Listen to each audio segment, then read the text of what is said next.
সৈয়দ মুস্তাক আলী ট্রফিতে অভিষেক শর্মার ৩২ বলের সেঞ্চুরিতে বেঙ্গলের বিপক্ষে ১১২ রানের বিশাল জয় পেয়েছে পাঞ্জাব। অভিষেক শর্মার ১৪৮ রানের ইনিংসে ভর করে পাঞ্জাব ২০ ওভারে ৫ উইকেট হারিয়ে ৩১০ রান সংগ্রহ করে। তাড়া করতে নেমে বেঙ্গল ৯ উইকেটে ১৯৮ রানেই থেমে যায়। অধিনায়ক অভিমন্যু ঈশ্বরন বেঙ্গলের পক্ষে ৬৬ বলে ১৩০ রান করে অপরাজিত থাকেন।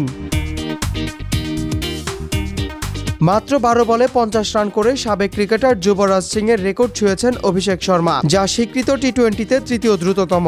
যুবরাজ সিং ইংল্যান্ডের বিপক্ষে এই রেকর্ড করেছিলেন। ৯ বলে 50 করে এই তালিকায় সবার উপরে আছেন নেপালের দীপেন্দ্র সিং। ১১ বলে 50 করে ভারতের আশুতোষ শর্মা আছেন ২-এ। এদিকে ১২ বলে 50 করলেও পরের ৫০ রান তুলতে খেলেন ২০ বল। সব মিলিয়ে ৩২ বলে ১০০ পূর্ণ করেন এই বামহাতি ব্যাটার। ইনিংসের ৫২ বলে ১৪৮ রান করেন এই তরুণ তুর্কি, যা ভারতের ঘরোয়া টি-20তে দ্বিতীয় সর্বোচ্চ। ৬৭ বলে ১৫১ রানের রেকর্ড গড়ে শীর্ষ আছেন তিলক বর্মা।